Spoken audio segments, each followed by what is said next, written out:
Hello, ladies and gentlemen, and welcome to Living with S. I'm your host, Sharon Mundia, and given that it is October, which is Breast Cancer Awareness Month, we thought we'd dedicate a show to a guest who has survived breast cancer, come out stronger than ever, and her name actually is Catherine Jerry, but she's known as the Pink Warrior, which I really, really like. Welcome to the show, Catherine. Thank you.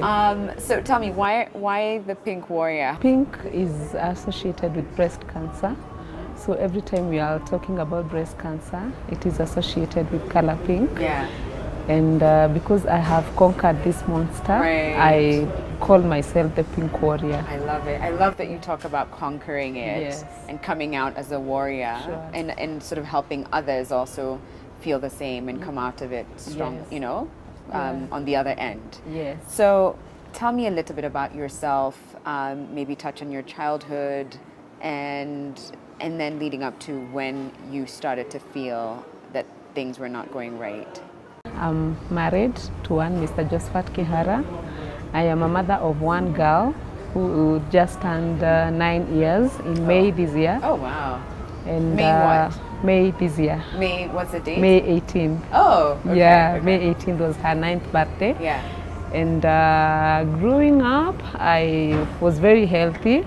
I actually didn't have those many visits to the hospital, just the usual colds and the like.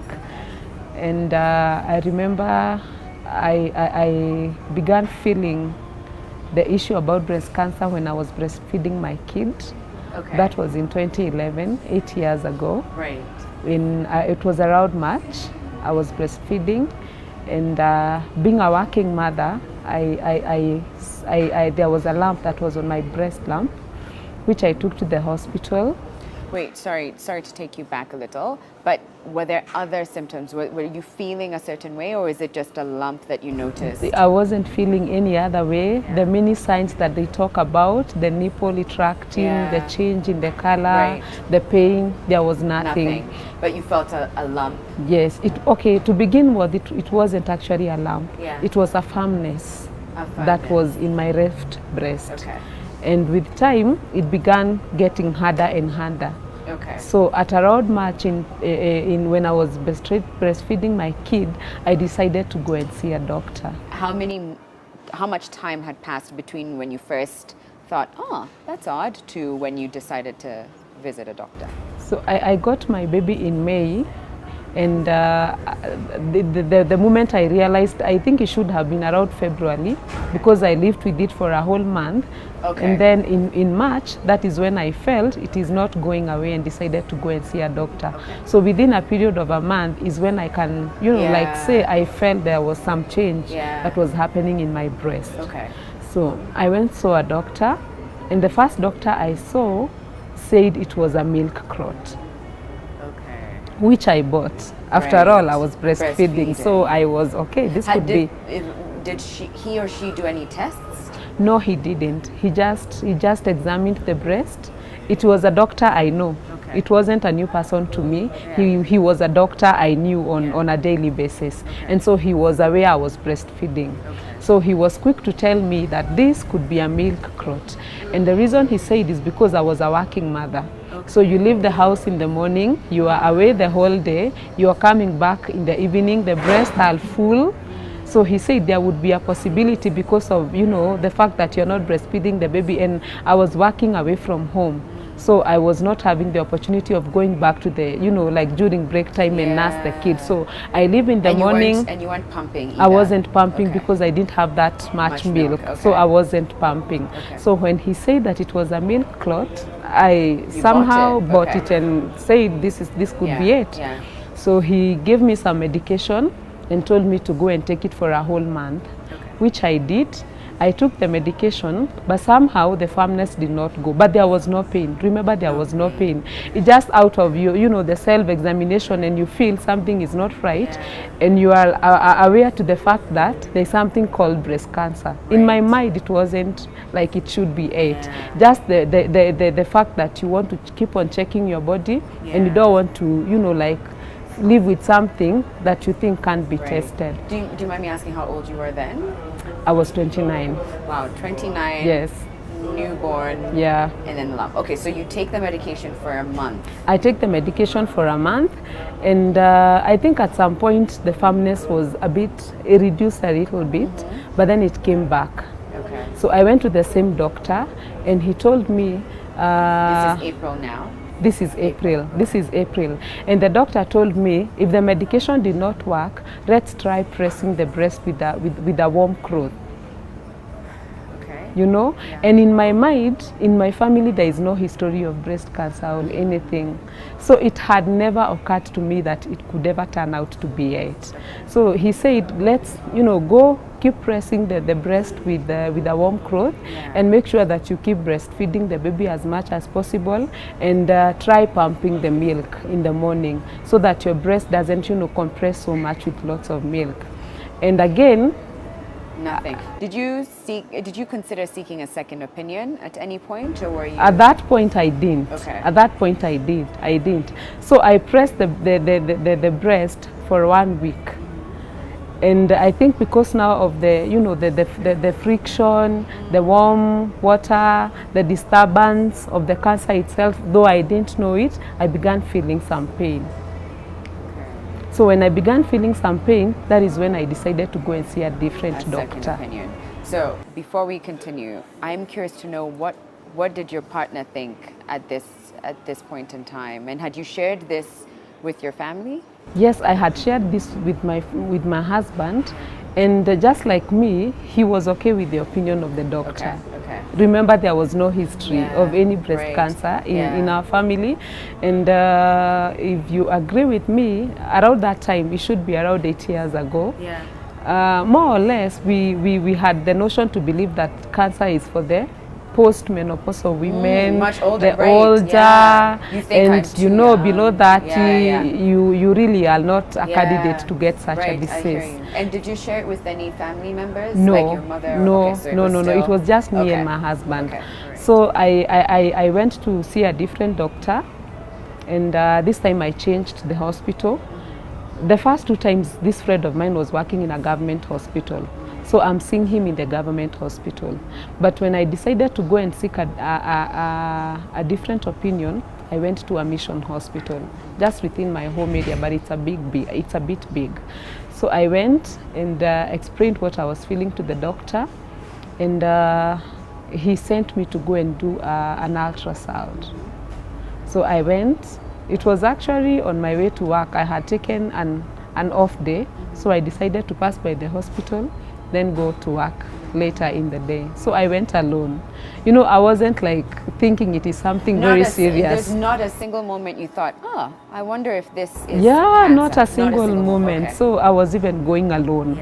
So I went alone, did the scan, and the radiologist, he saw that it was cancer, but he did not tell me. But right now, after reading the results that I was given then, I understand. If I knew what cancer was, I would have known right then. Because the report said it was a malignant tumor. But then I read, but because I didn't have any medical background, and in my mind I wasn't thinking it could be something like that, he just didn't give it a lot of importance.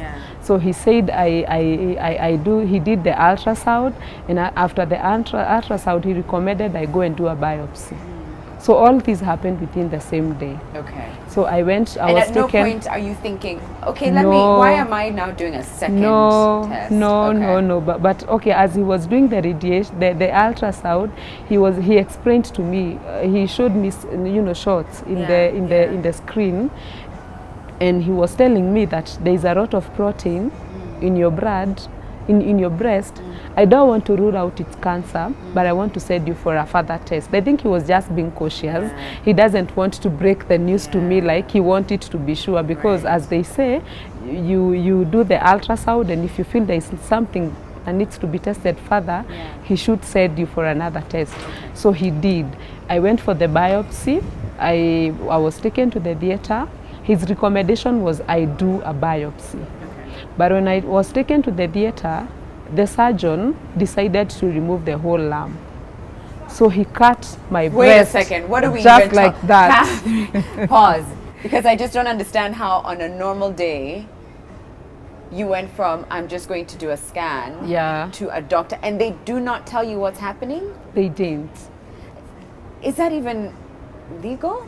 Can they do that without telling you what's happening and explaining it to you? Things happen.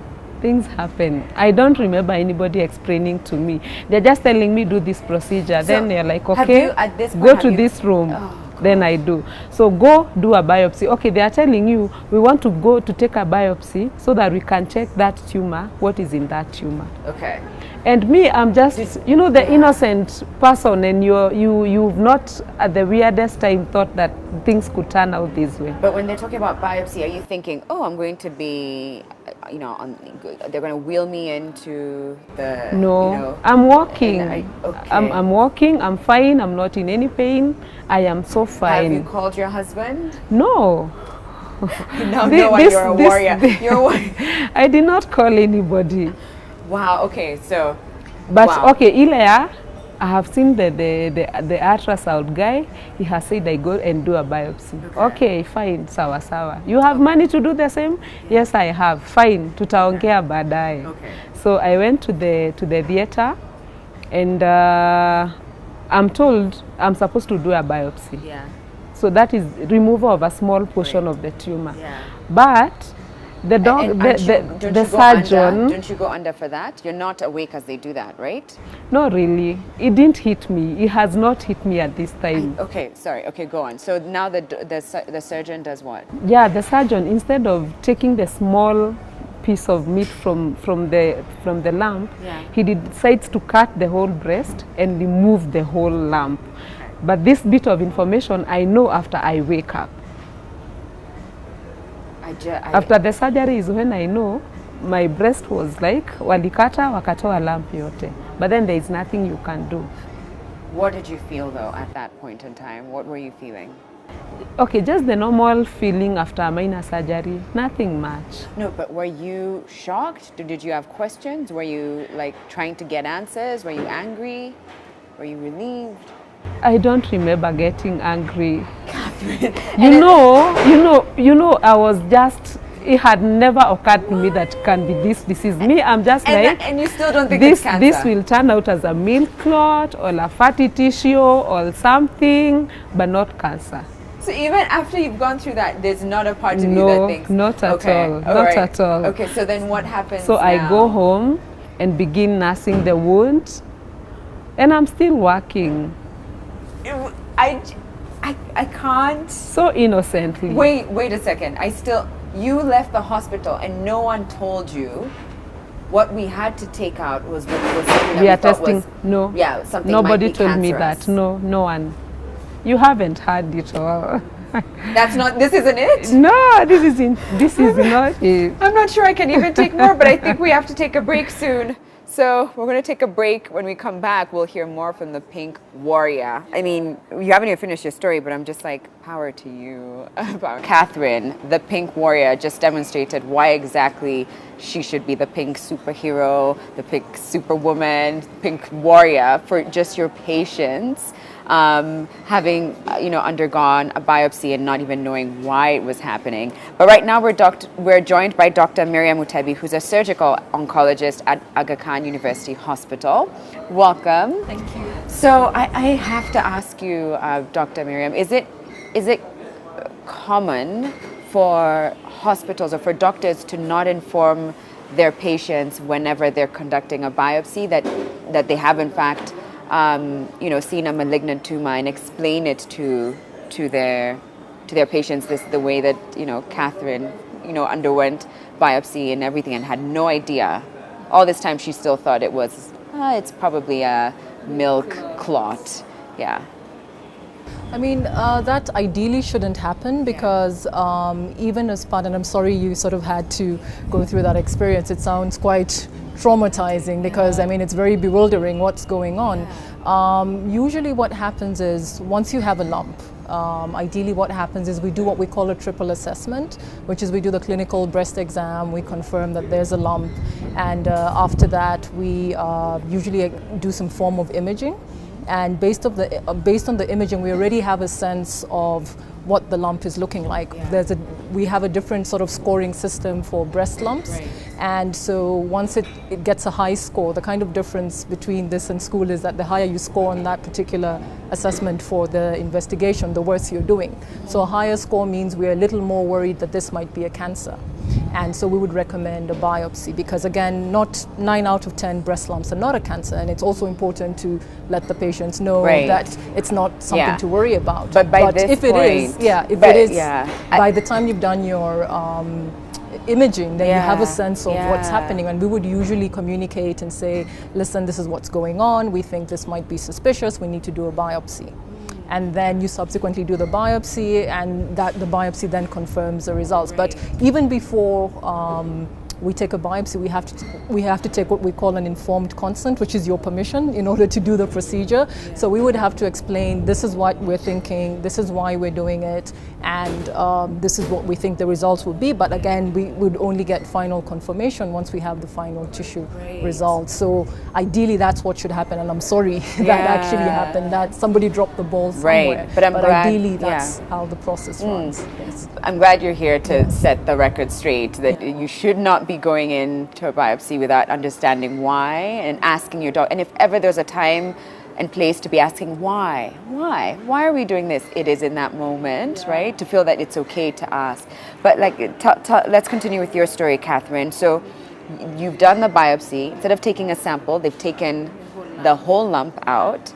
So you're being just told to nurse, but still you don't know what it is that they've discovered or anything. So what happens at this point? That particular hospital did not have the capacity to perform the biopsy themselves. So they sent it to a different hospital. So I was told to come and correct the results after 2 weeks. So after 2 weeks, I remember I came, it was I think on a Monday also. And when I went to the theater reception... Again, you are alone? You've not asked for... Because you still do not think I still do not think it's cancer. So all this time, I'm doing things my way. I'm doing things alone. So I went to the theater reception and said I have come to pick my results. And the receptionist told me that the surgeon who did my surgery is the only one who can give me the results. And apparently, he wasn't in on that day. So I was told to go and come back on Thursday, the same week. So I was calm and I went back. I went to the office, worked normally, and then I waited for Thursday.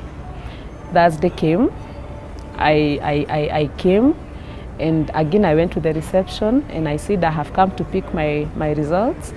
And this lady told me once again that, Madam, I'm sorry, again the doctor is not in today. And he is the only one who can give you the results. So this time I was not calm. I told her, they are my results.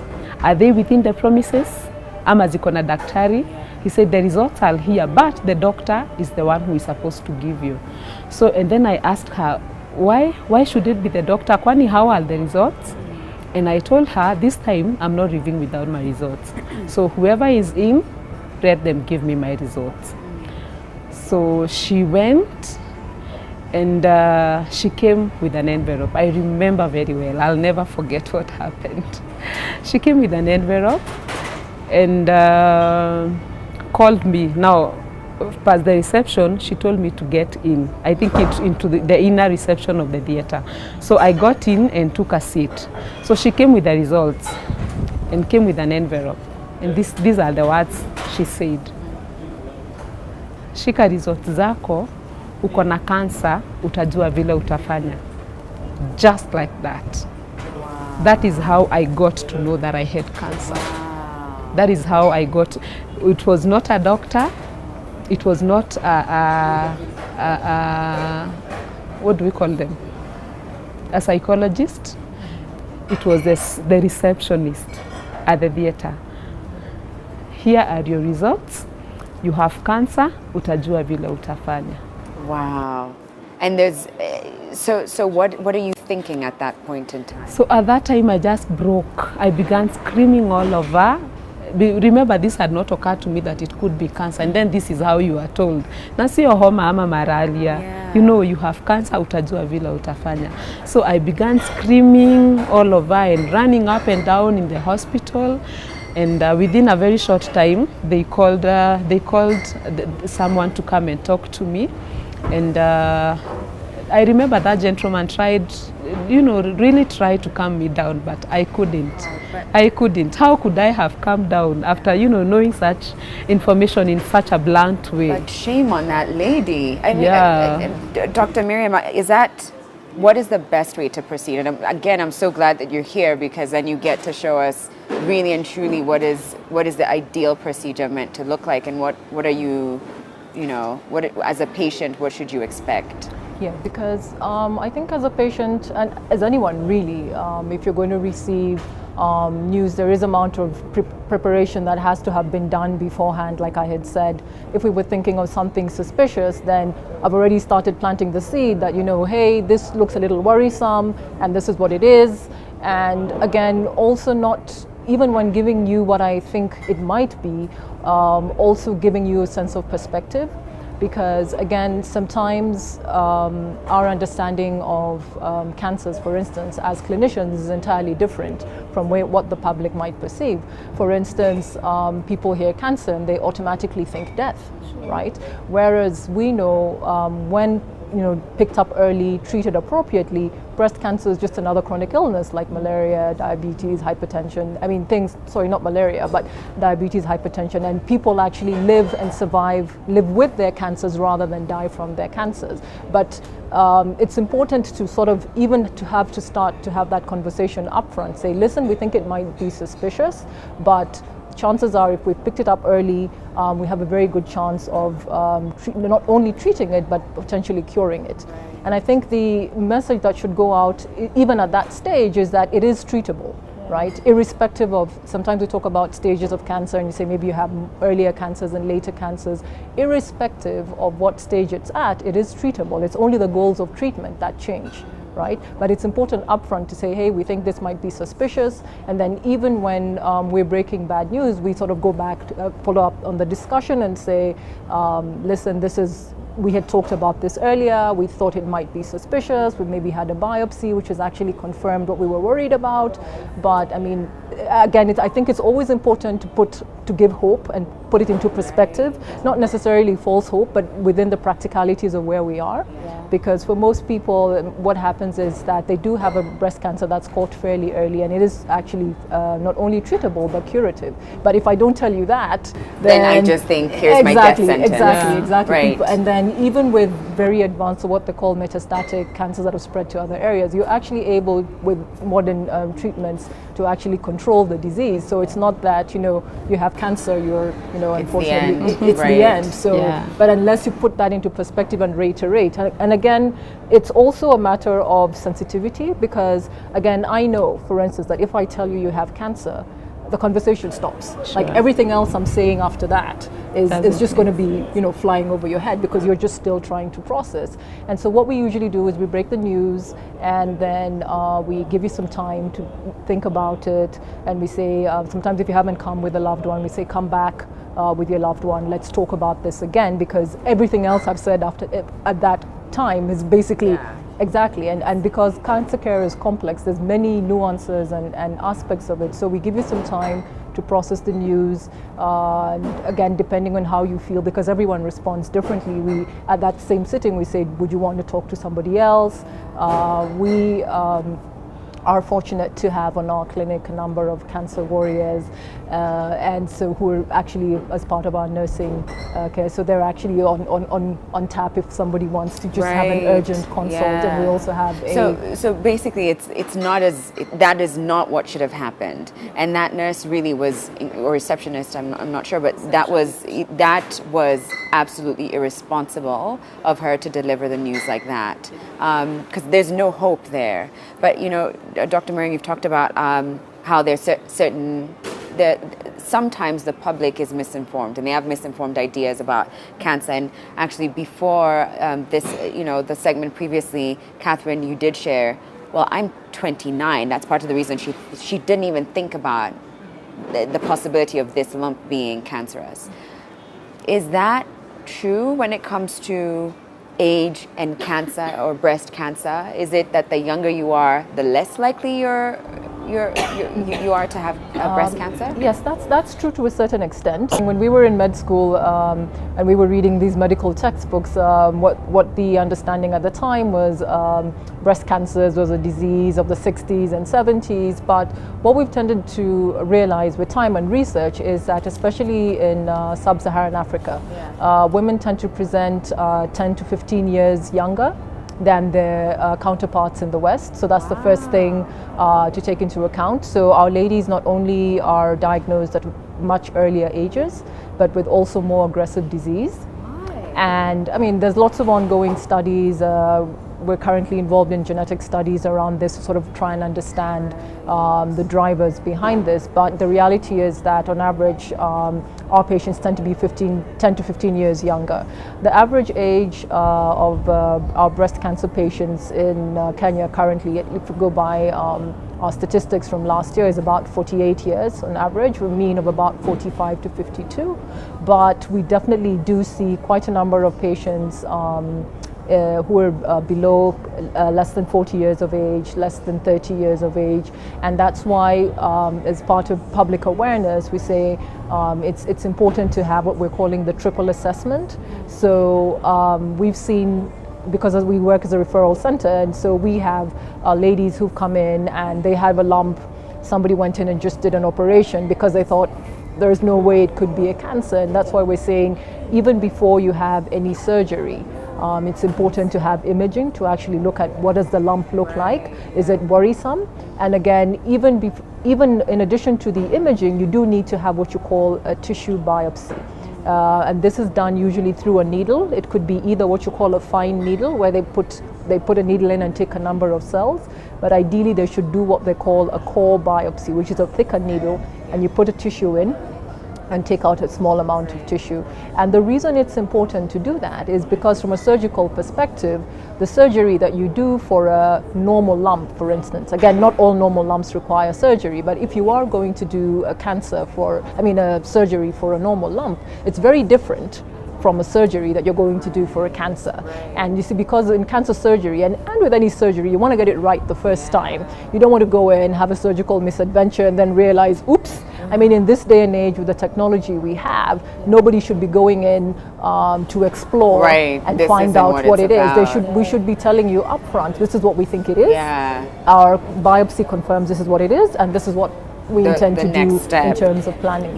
So I'm curious, what's the youngest age? And I know we have to go on break, which we'll do just in a minute, but what's the youngest age you've ever seen coming into your practice with breast cancer? With breast cancer. 26 years. Wow. 26 years. Wow. So if you feel something, if you start to think that something is off, go to a physician, find someone. And if you're getting, one kind of, news and you're still unsure, but it's still there, seek a second opinion.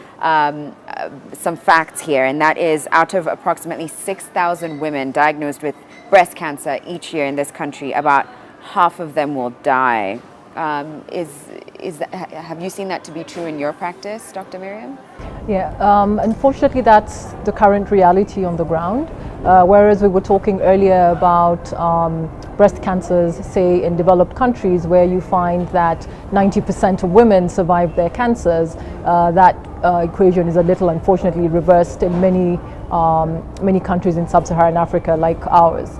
Now, in sort of what happens is, unfortunately, quite a number of our ladies are diagnosed with advanced cancers. And not only are they diagnosed with advanced cancers, they don't complete their treatment.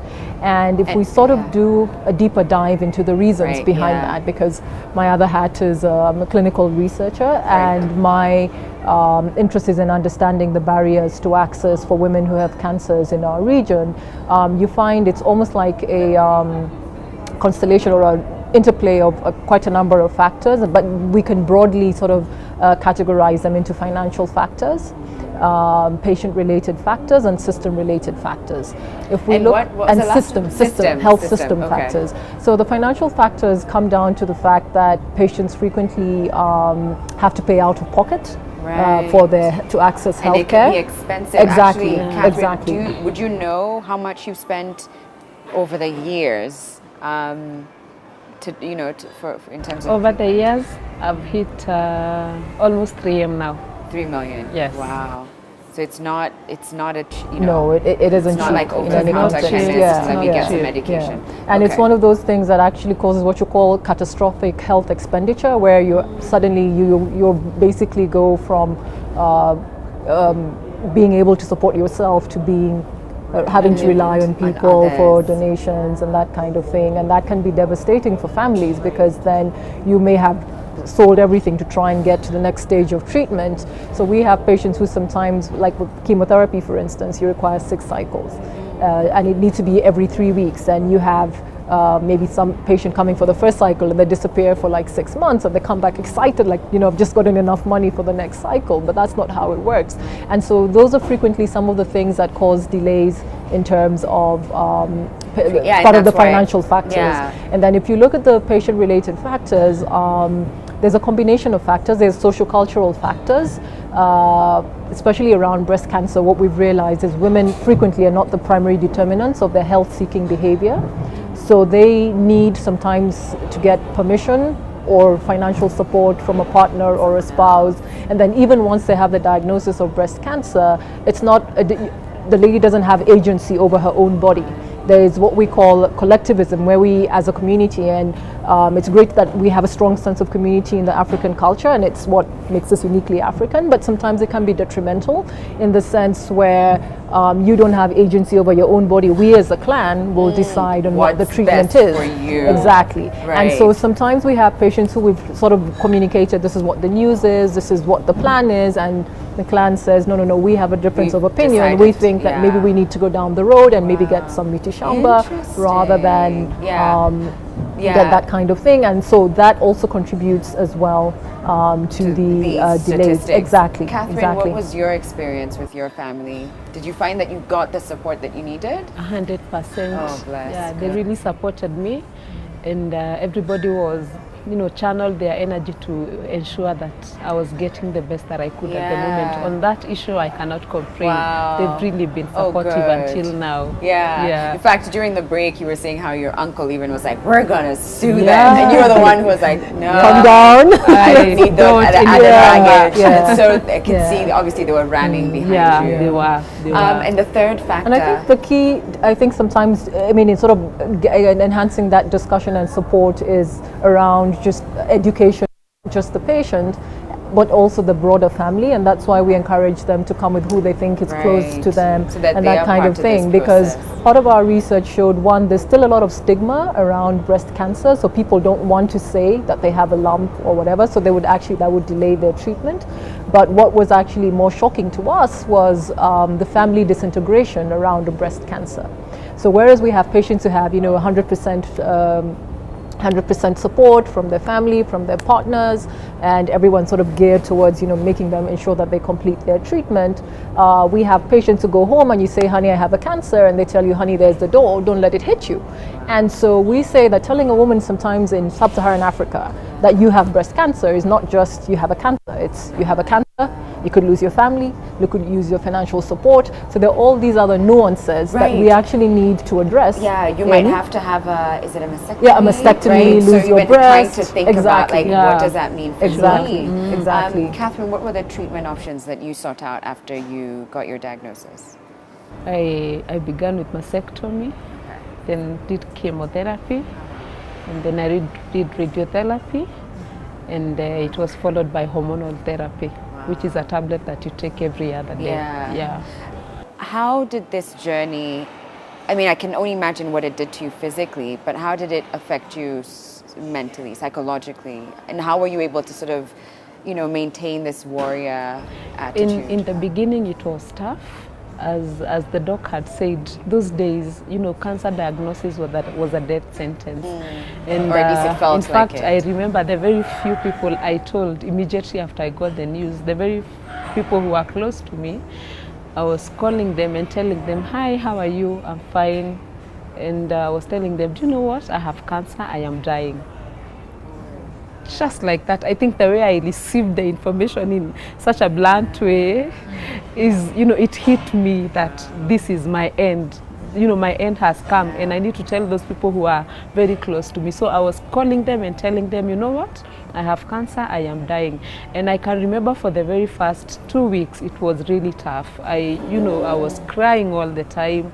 During the day and night, I was barely sleeping. And remember, this time, I think my girl was 1 year, 1 month also. Yes. So I have a small kid to take care of who doesn't understand what is happening in the family. She requires their attention. As far as she knows, she just knows mommy needs to. I have a young family. I think I got diagnosed when I was barely 2 years into marriage. So I have a young family.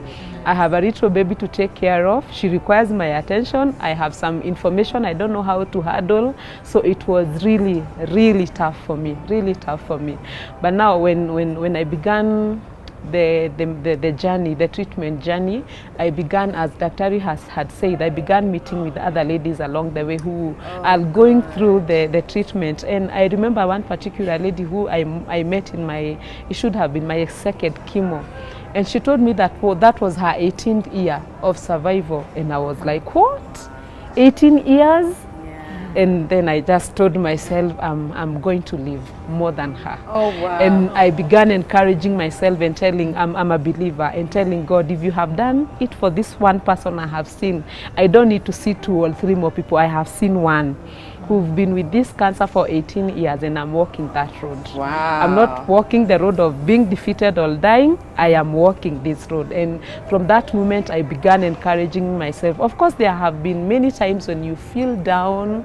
You know, cancer is something that you live with every other day. It doesn't get off your mind. You know, the way you have a project and you push it to completion and you begin another one. With cancer, it is a project that lives with you day in, day out. So there are times you will be like, you are up, you're bubbly, you're celebrating, life is good. But there are times a voice will remind you at the back of your mind, wewe furahia tu, lakini unakumbuka, do you remember? You know, so it is not easy. Even now, it is not easy at all. Wow. But by the grace of God, you keep living one day at a time, and appreciating what you get, and celebrating where you can, you know. And now you said your daughter turned 8? Is it 9? 8? 9. Yeah, my daughter is 9. 9 years down the line. She turned 9. Oh, she turned 9. So, yeah. Dr. Miriam, how much of that, the healing process, is really a mental shift? How much of survival is really just here, you deciding, I want to do this, versus getting the treatments and going through chemo and, you know, is this important, the shift? That you're going absolutely, to make absolutely. And I think it's one of those things that's frequently underplayed, but we actually sometimes tell our patients, we're only giving you the 30%. The 70% is actually up to you, because that's a huge number. Exactly. But I mean, the message that we're trying to put across is, if you think you're lost or you think you're found, you are. Right? It actually comes down to what you actually believe. And we've seen instances in medicine where this is actually, confirmed, where you actually have patients who you think should do really well, but somehow they believe that they're going to do badly, and they invariably do badly, right? And you have patients who, from the outset, believe they're going to get better, and despite the odds, I mean, we say medicine keeps you humble. You're like, oh, we didn't think you would do it, but okay. So to be completely honest, the mental state of mind in anything you're trying to achieve is key. Just the belief that you're going to heal, you're going to get better. And so our role as clinicians is to support you along that journey, because as Catherine said, it's a journey we're sort of walking together, and there's always going to be valleys and hills. There are dips where you feel like, maybe I'm not coping so much. And that's when we say, and what we encourage our patients to do is, you don't feel that you need to take on everything, because again, like when I give you a cancer diagnosis, you basically go through the stages of grief, because you're grieving for a life that you've lost, right? Yeah. So you're going through denial, you're going through bargaining, and you go through anger. You're like, I mean, out of all the people that we could have possibly picked, why does it have to be me? That kind of thing. And then you sort of slowly get to acceptance, and everyone sort of processes differently. And so we tell patients, you don't feel that you need to struggle. If you feel I'm not coping, there's such a broad system that's willing to support you, whether it's the health workers, your family, and whatever. And if you feel like I'm struggling here, then it's actually a strength to say I need help. I need help, rather than sort of just go on with that and you do know it on your own. Exactly. So, exactly. Catherine, You know, just yeah. as Doc is saying, you know, that time when you're going through treatment and when you, in quote, physically look sick, you have a lot of support. People are coming to check out what you're doing after chemo, after radiation. But there are times when you regain back your strength and life gets normal to you. Yeah. And somehow everybody just walks away because according to them you are you're now healed. You're now healed Yeah. and life has gotten back to more you. You're back to work, you're doing things by yourself. And so everybody just, you know, goes back and takes off and you're left alone. And that's a very sad period for once, for in one's life. That's a good tip, though. You Yeah. know, just for people watching who probably are, Because you know, there's okay, they think you're okay, they want you to live a normal life, but maybe deep within you, there's sometimes you want to you know, to feel like I need to mourn, I need to grieve, I need to cry over this situation, and people are like, hey, what's wrong with you? You got healed, you know. Yeah, but it's not that simple. It is not as simple. So, what is your status today, Catherine? My status today is remission. Doc will understand that better because it's been 8 years. But when I was in the 7th year, I keep doing tests every 6 months. I'm in the hospital for thorough checkups. And when I was doing the 7th year checkup, it was discovered in another funny story that the cancer had metastasized. It had come back. That was in 2018, July or thereabout, yeah. And I had to go through the process all over again.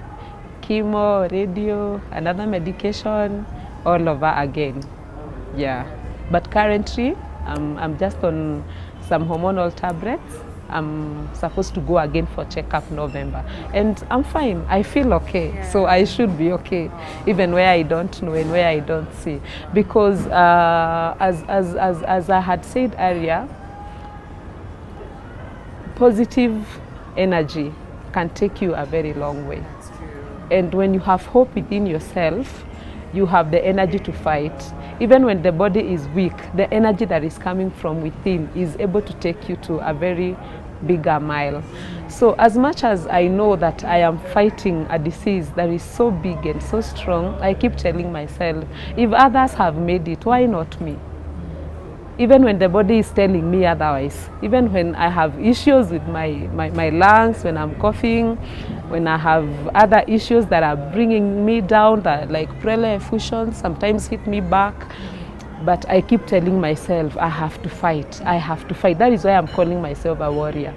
Because for you to become a warrior, you have to keep on fighting and fighting and fighting. So I have to keep on winning and winning. And so I am constant. And I am aware to the fact that I am in a battlefield. So every day for me is a day to fight. Every morning I wake up, I thank God. I'm like, God, thank you for this day. Give me the energy to fight. Wow. In the evening, I'm like, God, thank you. This day has ended. No eventualities, no drama, no issues with my health. I thank you, God, and I'm ready for tomorrow if you give me the opportunity to be there tomorrow. So I live each day at a time.